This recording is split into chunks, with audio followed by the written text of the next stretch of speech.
Today we have to learn. आज हम सीखेंगे कि एक वृत्ताकार धारावाही कुंडली के कारण उत्पन्न चुंबकीय क्षेत्र, यानी सर्कुलर एक आपके पास कॉइल है, उसके कारण मैग्नेटिक फील्ड। ठीक है, तो मैग्नेटिक फील्ड निकालने के लिए यानी बायो-सेवर्ट के नियम का इसमें भी उपयोग करना है, लेकिन इसमें कुछ खास बात 2-3 चीज़ है, वही हम यहाँ पर एक्सप्लेन करेंगे कि वो कौन कौन सी ऐसी खास बातें हैं। ठीक है, तो देखिए पहली खास बात ये कि यहाँ पर आपको एक वृत्ताकार रूप दिया गया है, यानी धारावाही कुंडली है। मान लेते इसमें आई धारा जो ऐसे फ्लो रही है, ऐसे करके धारा ऐसे आ रही है। ठीक है, इसकी त्रिज्या a है, इससे x दूरी पर कोई पॉइंट यहाँ पर P है, जिस पर हमें मैग्नेटिक फील्ड यानी चुंबकीय क्षेत्र ज्ञात करना है। ठीक है, अब क्या करेंगे, हमें यहाँ पर जो चुंबकीय क्षेत्र ज्ञात करना है, उस चुंबकीय क्षेत्र को निकालने के लिए हम इस सर्कुलर कॉइल यानी जो आपका वृत्ताकार धारावाही कुंडली है, इसको समझेंगे।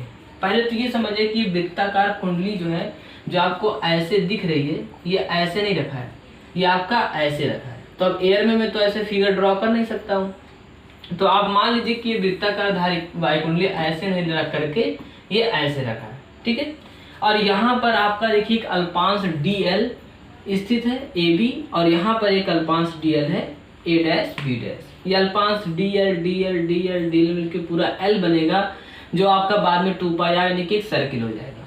ठीक है, अब देखिए इसके बाद क्या करना है, यहाँ पर जब मान लेते हैं कि इस बिंदु P से R डिस्टेंस पर अल्पांश DL है, तो इस अल्पांश DL के कारण बिंदु P पर जो चुंबकीय क्षेत्र होगा वो बायो-सेवर्ट के नियमानुसार dB = μ0/4 pi I dl sin theta upon r square. उसके बाद सबसे पहली खास बात ये शुरू होगी कि n व p के बीच का कोण थीटा = 90 डिग्री। यहाँ पर सबसे ज़्यादा यही समझने वाली बात है कि यहाँ पर n और जो p है, इनके बीच का कोण थीटा = 90 होगा। लेकिन ये सबसे ज़्यादा कन्फ्यूजन करने वाली बात है। ठीक है, तो देखिए इसको करने के लिए हम क्या करेंगे। ठीक है, इसके लिए मैं एक मार्कर ले लेता हूँ, ज़्यादा समझ में आएगा आपको। उस कहने में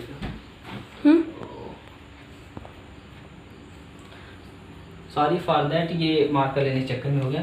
ठीक है, तो ये देखिए मान लेते हैं ऐसे आपके पास एक सर्कुलर रूप है, यहाँ पर अल्पांश DL है, अल्पांश DL का डायरेक्शन ये होगा। ठीक है, ये अल्पांश DL यानी आपका ऐसे सर्कुलर रूप है, ऐसे अल्पांश DL आपका इस डायरेक्शन में ऐसे। ठीक है, और ये आपका कुछ इस तरह से ऐसे झुका हुआ है।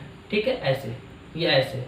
तो हम जो कोण यहाँ देखते हैं थीटा, ये देखते हैं, तो हमें लगता है कि ऐसे झुका है तो 90 नहीं है, लेकिन इसको आप कहीं भी ऐसे दिखाएंगे कि आपका जो DL है वो इधर है, और ये वाला ऐसे आपका यहाँ बिंदु P है, तो हम क्या देखते हैं, जो ऐसे झुक गया, ऐसे झुक गया, ये कोण देखते हैं। तो ये तो बदलाव लगेगा, लेकिन इनके बीच का ये कोण जो है, चाहे इसको कहीं भी ऐसे झुकाते जाएंगे, कहीं भी करते जाएंगे, तो ये कोण आपका हमेशा क्या रहेगा, 90। चाहे ये ऐसे रहे तब भी 90, ये झुक गया तब भी 90, और झुक गया तब भी 90। तो यहाँ पर यही हो रहा है कि ये ऐसे फिगर है यहाँ पर, और ये आपका वेक्टर DL ऐसे है, और ये ऐसे झुका है।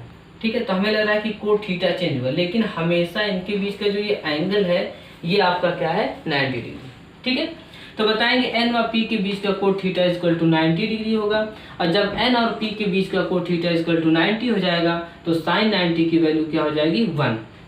और sin 90 की वैल्यू जब हम 1 रखेंगे, तब मिलेगा dB = μ0/4 pi I dl। sin 90 की वैल्यू 1 हो गई, बचा आपका r स्क्वायर। ठीक है, इसके बाद देखिए, अब चूंकि यहाँ पर भी DL है, तो इस DL के कारण यहाँ बिंदु P पर चुंबकीय क्षेत्र होगा, और इस DL के कारण भी यहाँ पर चुंबकीय क्षेत्र भी होगा। तो चुंबकीय क्षेत्र की दिशा अगर हम निकालना चाहें, तो चुंबकीय क्षेत्र की दिशा निकालने के लिए हम दाएं हाथ के हथेली का नियम यूज करेंगे। अंगूठे को धारा की दिशा में और उंगलियों को उस डायरेक्शन में फैलाएंगे जहाँ चुंबकीय क्षेत्र ज्ञात करना है। ऐसे उंगलियाँ आपकी, अंगूठा ऐसे लूप है, मैंने बताया, तो अंगूठा धारा की दिशा में, उंगलियां वहां फैलाएंगे जहां चुंबकीय क्षेत्र आपको निकालना है। अब देखिए इसको, उंगलियों को ऐसे परपेंडिकुलरली चलाएंगे तो कैसे होगा, ऐसे मान लेते हैं, मैं रख देता हूं, तो परपेंडिकुलरली चलाएंगे तो ऐसे चलेगा, तो ये ऐसे जाएगा, तो DB यहाँ आ गया, इसके कारण क्षेत्र यहाँ जाएगा। ठीक है, नहीं समझ में आया तो इसमें समझ लीजिए, यहाँ पर भी अंगूठा ऐसे होगा, उंगलियों को ऐसे फैलाएंगे। ठीक है, यानी इस तरह से कुछ आपका ऐसे करंट आ रहा है, तो अंगूठा धारा की दिशा में रखेंगे, उंगलियों को यहाँ फैलाएंगे, फिर ऐसे आप चलाएंगे। तो अगर मैं यहाँ पर एक परपेंडिकुलर ले लूँ, अगर सही से नहीं आ रहा है, तो ये कुछ इस तरह से होगा, यानी ऐसे तिरछा लाइन और ये परपेंडिकुलर ऐसे हो जाएगा। तो चुंबकीय क्षेत्र इधर। नहीं समझ में आया तो फिर से जान लेते हैं कि मैं क्या कहना चाह रहा हूँ कि यहाँ पर जो आपका dl है, इसके कारण यहाँ पर जो बिंदु P पर चुंबकीय क्षेत्र होगा उसे जब हम निकालना चाह रहे हैं तो क्या हो रहा है, अंगूठा धारा की दिशा में, उंगलियां उस दिशा में फैलाएंगे जहाँ चुंबकीय क्षेत्र निकालना है। ठीक है, अब ये चुंबकीय क्षेत्र P पे निकालना है, इसे परपेंडिकुलरली चलाएंगे। तो यहाँ अगर मैं इसे परपेंडिकुलर करता हूँ तो ये क्रॉस है और परपेंडिकुलर ऐसे, यहाँ चुंबकीय क्षेत्र, यही सेम प्रोसेस यहाँ भी अपनाया गया। तो चूंकि बिंदु P पर दोनों के कारण चुंबकीय क्षेत्र होगा और दोनों की दिशा ऐसे अलग अलग है, ठीक है, ये इसके परपेंडिकुलर है, ये इसके ऐसे परपेंडिकुलर है, तब बिंदु P पर परिणामी चुंबकीय क्षेत्र जब हम निकालेंगे तब इसे दो घटकों में क्या करेंगे, वियोजित कर लेंगे। और जैसे इसे हम दो घटक में वियोजित करेंगे तो एक घटक मिलेगा dv cos थीटा इसका, और एक घटक इसका मिलेगा dv cos थीटा, और दोनों का एक घटक dv sin थीटा। तो दोनों के dv sin थीटा एक ही दिशा में होने के कारण जुड़ जाएंगे और dv cos थीटा एक दूसरे के विपरीत दिशा में होने के कारण निरस्त हो जाएगा। तब इन दोनों के यानी पूरे यहाँ पर dl के कारण जो चुंबकीय क्षेत्र B आएगा वो आपका आ जाएगा चुंबकीय क्षेत्र B equal to whole integration, ठीक है, यहाँ से कुछ आपका ऐसा आएगा B equal to whole integration आपका B dv और साइन थीटा। ठीक है, यानी इसका पूरा थोड़ा थोड़ा मिलाएंगे तो B मिल जाएगा। अब यहाँ से मैं अगर dv की वैल्यू इक्वेशन फर्स्ट से पुट करूँ तो b इक्वल टू इंटीग्रेशन या कह सकते हैं होल इंटीग्रेशन लेंगे तो आपको और आगे कुछ करना नहीं पड़ेगा, लिमिट टू नहीं लेना पड़ेगा। तो ऐसे ले लेते हैं, dv बाहर निकाल लिया मैंने और यहाँ पर ऐसे करेंगे। पहले चलिए होल इंटीग्रेशन dv की value mu naught upon 4 pi आई dl अपान r स्क्वायर साइन थीटा।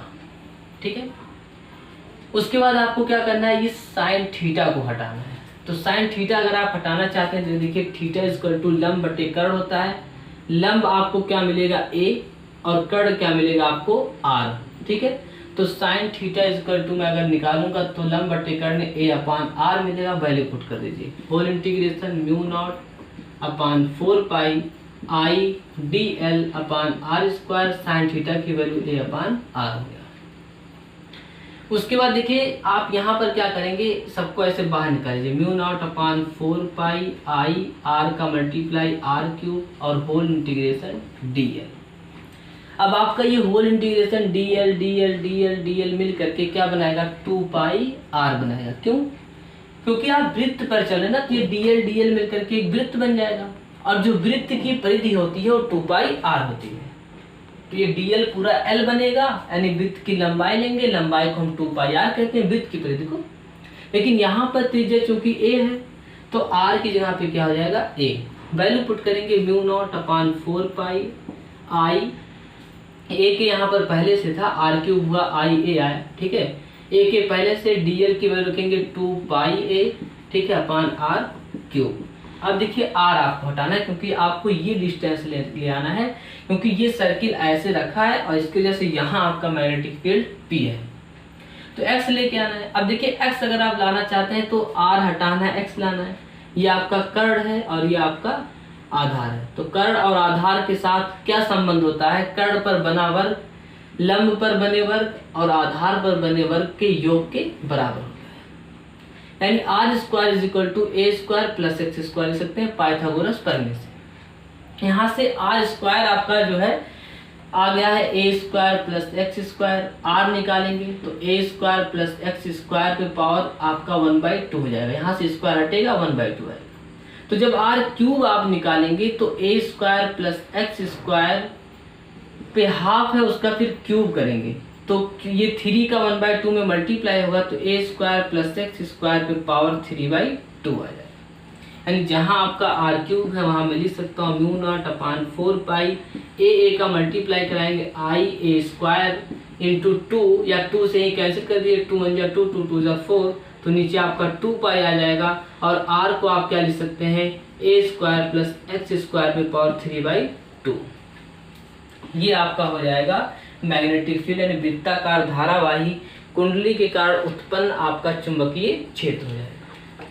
ये नहीं समझ में आया तो एक बार फिर से देख लेते हैं। मैंने कहा कि आर क्यूब निकालना है, आर इज इक्वल टू आपका देखिए यहाँ से आर निकालेंगे स्क्वायर हटेगा तो इस पे 1/2 आ जाएगा। इस पे 1/2 आ गया। तो क्यूब जब निकालेंगे तो a² प्लस x² पे पावर 1/2, फिर इसका क्यूब, तो 1/2 और 3 का मल्टीप्लाई, 1/2 इंटू 3 करेंगे, 3 1 जा 3/2, यानी a² प्लस x² पे पावर 3/2 आ जाएगा। ठीक है, इस तरह से ये निकालेंगे। ठीक है, तो मेन कॉन्सेप्ट इसमें था कि ऐसे सर्कुलर लूप है, वेक्टर dl आपका ऐसे है, और ये आपका यहाँ पर जो आप निकाल रहे हैं वो ऐसे है। ठीक है, ऐसे। तो ये जब झुका तो हम सोचे कि इनके बीच का कोण बदल रहा है ना ये, लेकिन कोण नहीं बदलता, ये ऐसे झुकता जाएगा। लेकिन ये वाला डिस्टेंस देखिए 90 है, 90 चाहे यहाँ इसको घुमाइए नीचे झुकाए, लेकिन ये 90 रहेगा, इसलिए यहाँ n व p के बीच 90 हो गया। और ये वाला दाएं हाथ के नियमानुसार अंगूठा ऐसे इधर, फिर अंगूठा ऐसे इधर, और इसका हम निरस्त करके और ऐसे निकाल लेंगे। ठीक है, इस तरह से। अब अगर इसके केंद्र पर आएंगे, मान लीजिए पूजा वृत्ताकार धारावाहिक कुंडली के केंद्र पर चुंबकीय क्षेत्र, तो केंद्र पर अगर हम निकालेंगे तो वहां पर आपका x जो है वो 0 हो जाएगा। x को 0 करेंगे तो μ0/2 पाई I a², x 0 हो गया, बचा a² पे पावर 3/2, 2 कैंसिल हो गया, a³ बचा, और a² से a² कट जाएगा, तो यहाँ 3 बार a है तो 1 बार बचेगा, यानी μ0I/2 पाई a आ जाएगा। ये आ गया केंद्र पर चुंबकीय क्षेत्र। केंद्र पर भैया देखो x x x x घटते घटते घटते घटते यहाँ, यानी x बराबर 0, x 0 लेंगे आ जाएगा। ठीक है, thanks for watching this video.